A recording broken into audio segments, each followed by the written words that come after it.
আরো মজার ব্যাপার হচ্ছে মক্কার কুরাইশরা, মক্কার লোকেরা রাসূল সাল্লাল্লাহু আলাইহি ওয়াসাল্লামের কাছে এসে আমানতের সম্পদ গচ্ছিত রাখতো। আবু জাহেলের কাছে রাখতো না, উতবা, শাইবা, ওয়ালিদ ইবনে মুগিরা কারো কাছে রাখতো না। খেয়াল করে দেখেন, দল করে আবু জাহেলের, দল করে কার, কিন্তু আমানত রাখে কার বাসায়? কি অবাক করা কাণ্ড না? কর্মী হচ্ছে আবু জাহেলের, কিন্তু আমানতের সম্পদ রাখে কার কাছে?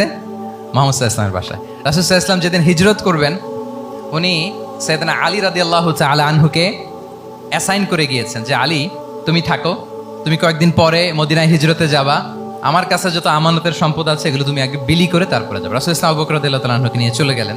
আলী রাদিয়াল্লাহু তাআলা আনহুর টানা 3 দিন লেগেছে যে ডেপোজিটগুলো রাসূল সাল্লাল্লাহু আলাইহি ওয়াসাল্লামের কাছে ছিল, আমানতের যে জিনিসগুলো ছিল এগুলো বন্টন করতে সাইয়েদনা আলী রাদিয়াল্লাহু তাআলা আনহু 3 দিন সময় নিয়েছেন। 3 দিন, এত পরিমাণ আমানতের সম্পদ রাসূল সাল্লাল্লাহু আলাইহি ওয়াসাল্লামের কাছে ছিল। আল্লাহু আকবার। তাহলে এই আমানতদারিতা, সততা, অনেস্টি, ট্রাস্টওয়ার্দিনেস, এটা অনেক জরুরি নেতৃত্বের জন্য। নেতা হতে চাইলে তাকে আমানতদার হইতে হবে। যদি একজন ট্রু লিডার কেউ হতে চায়, তার মধ্যে আমানতদারিতা চাই। কি চাই? আমানতদার। তাহলে ইন্টিগ্রিটি। 5 নম্বরে হচ্ছে গুড ইন্টারাকশন উইথ ফলোয়ার্স। নেতার তার ফলোয়ারের সাথে কি লাগবে? ভালো ইন্টারাকশন লাগবে, সুন্দর একটা সম্পর্ক লাগবে, ভালো বোঝাপড়া চাই। একজন ভালো নেতৃত্বের বৈশিষ্ট্য হচ্ছে নেতা তার ফলোয়ারের সাথে কি করবে? ইন্টারেক্ট করবে। এখানেই বস আর লিডারের মধ্যে পার্থক্য। বস কি করে? অর্ডার করে শুধু।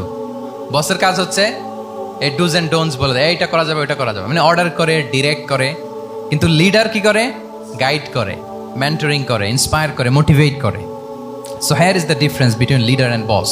তাহলে বসই হওয়া যাবে না, নেতা হইতে চাইলে বসই হওয়া যাবে না। You have to interact with your followers. আপনার ফলোয়ারের সাথে ইন্টারাকশন লাগবে, তবেই আপনি নেতা।